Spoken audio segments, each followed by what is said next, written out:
The richest man in Babylon. आइए दोस्तों इस किताब के एक्शन स्टेप्स को सुनते हैं। एक्शन नंबर 1, फर्स्ट क्योर, अपनी प्रेजेंट इनकम से सेविंग शुरू करिए दोस्तों। हाँ, अपनी प्रेजेंट इनकम से सेविंग्स शुरू करिए। स्टेप 1, इनकम के सभी सोर्सेज को आइडेंटिफाई करिए जो आपके पास पहले से हैं। देखिए कि आपके पास पहले से अवेलेबल कैश की कौन सी स्ट्रीम है और उनका एक अकाउंट बनाइए दोस्तों। स्टेप 2, आपके अर्न किए गए हर 10 कॉइन्स पर केवल 9 स्पेंड करिए। अपनी इनकम का 10% बचाने का एम करिए दोस्तों।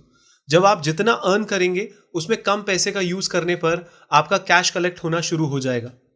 स्टेप 3, आइडेंटिफाई और एसेस करें कि कौन सी बिलोंगिंग और एसेट आपको सबसे बड़ी खुशी देती है। किस तरीके की स्पेंडिंग हैबिट्स आपको खुश करती है, इस पर ध्यान दीजिए दोस्तों। कई परचेजेस जल्दी से भूल जाओगे, however substantial belonging long time के लिए खुशी लाएगा। Action number 2, the second cure, अपने एक्सपेंसेस पर कंट्रोल रखें। हाँ दोस्तों, इसको 3 स्टेप्स में समझते हैं। पहला, अपने मंथली नेसेसरी एक्सपेंसेस को आइडेंटिफाई करिए दोस्तों। एसेस करिए कि आपको डेली लाइफ और अपने नेसेसरी एक्सपेंस के लिए कितने पैसे की नीड है। आप जो अर्न करते हैं उसका केवल 90% स्पेंड करते समय आइडेंटिफाई करिए कि आपको अपनी डेली लाइफ में क्या चाहिए। देखिए कि क्या ये एक्सपेंस उन चीज़ों से रिलेटेड है जिनको आप कंज्यूम नहीं कर सकते हैं या उनको इंजॉय करने का आपके पास टाइम नहीं है। स्टेप 2, केवल उन चीज़ों पर पैसा स्पेंड करिए जो आपको 100% वैल्यू देता हो। अपने बाकी अनसैटिस्फाइड एक्सपेंसेस कंसिडर करें और उनसे रिलीफ पाने को रिग्रेट ना करें दोस्तों। स्टेप 3, अपनी ज़रूरतों की चीज़ों पर पैसा स्पेंड करने का बजट बनाएं। बजट आपको यह इंश्योर करने में हेल्प करेगा कि आपकी इनकम का 10% बचाने में आपकी हेल्प करने के लिए क्या नीडेड है। Action number 3, the third cure, invest your money दोस्तों। हाँ, the third cure, invest your money. इसको 3 स्टेप्स में समझते हैं कि कैसे इसको इंप्लीमेंट करेंगे दोस्तों। पहला, आपके थ्रू बचाए गए मनी को इन्वेस्ट करिए। इन्वेस्ट करके आप अपने मनी को आपके लिए वर्क करवा सकते हैं। आपके इन्वेस्टमेंट्स में अक्यूमुलेट होने वाले इंटरेस्ट और प्रॉफिट्स आपको वेल्दियर बना देंगे दोस्तों। स्टेप 2, जितना हो सके इन्वेस्ट करना शुरू करें। इन्वेस्टेड मनी 1 ईयर के कंपैरिजन में 10 ईयर्स में ज्यादा इंटरेस्ट और प्रॉफिट अक्यूमुलेट करेगा। इन्वेस्ट करना शुरू करें, भले ये मंथली केवल $20 ही क्यों ना हो। स्टेप 3, अपनी इन्वेस्टमेंट्स के लिए पेशेंस रखिए दोस्तों। अपने पैसे को मल्टीप्लाई करने के लिए इनफ पेशेंस रखिए।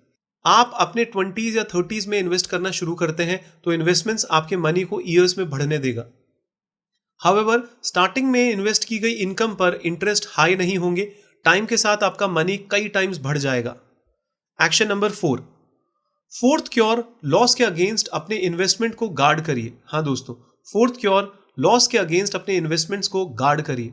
स्टेप 1, उन लोगों को मनी लेंड ना करें जो आपको पे बैक नहीं कर सकते हैं। यदि आप लोगों को मनी लेंड करते हैं तो मेक श्योर करें कि आपके पास आपको पे बैक करने के लिए मीन्स और लाइबिलिटीज हों। स्टेप 2, फ्रॉडुलेंट आइडियाज में इन्वेस्ट मत करिए दोस्तों। मेक श्योर कि आप उन एंटरप्राइज में इन्वेस्ट कर रहे हैं जो अपनी बात को पूरा करते हैं। स्टेप 3, उन लोगों से इन्वेस्टमेंट की एडवाइजेज लीजिए जिनके पास आपसे अधिक एक्सपीरियंस और नॉलेज है। अपनी विजडम का यूज खुद को अनवाइज इन्वेस्टमेंट से बचाने के लिए करिए दोस्तों। Action number 5, the fifth cure, अपने घर को एक प्रॉफिटेबल इन्वेस्टमेंट बनाइए। हाँ दोस्तों, अपने घर को एक प्रॉफिटेबल इन्वेस्टमेंट बनाइए। स्टेप 1, अपने घर को ओन करिए दोस्तों। यदि आप अपना घर खरीदने के लिए लोन लेते हैं तो आप एक लैंडलॉर्ड के बजाय मॉर्गेज पेमेंट करते समय आप खुद को पे करेंगे। स्टेप 2, डाउन पेमेंट के लिए सेव करना शुरू कर दें दोस्तों।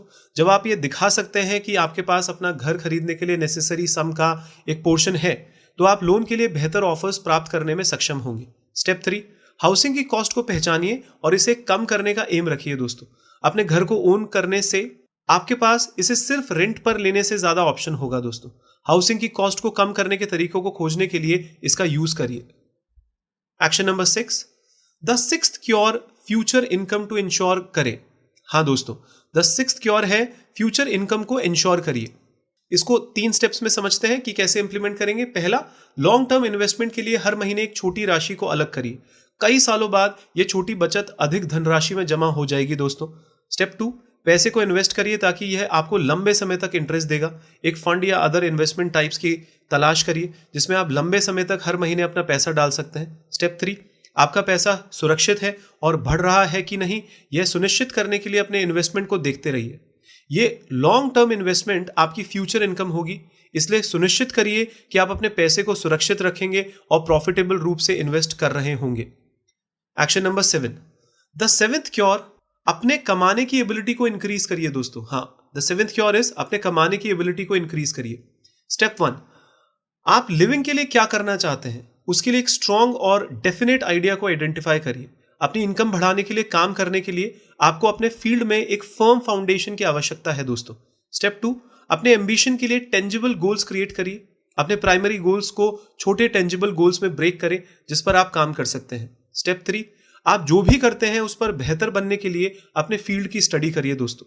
इससे कोई फर्क नहीं पड़ता है कि आप किस फील्ड में काम करते हैं, आप जो भी करते हैं उसे और अधिक सीखकर अपने प्रोफेशन में अधिक पैसा कमाने के लिए बेहतर बनने के तरीके पा सकते हैं दोस्तों। एक्शन नंबर 8, पहला लॉ, अपनी कमाई का कम से कम 10% सेव करना होता है। हाँ दोस्तों, इसको 3 स्टेप में करते हैं। अपनी कमाई के कम से कम 10% की बचत शुरू कर दीजिए दोस्तों। अर्निंग से कम खर्च करना अमीर होने का एक स्टार्टिंग पॉइंट है।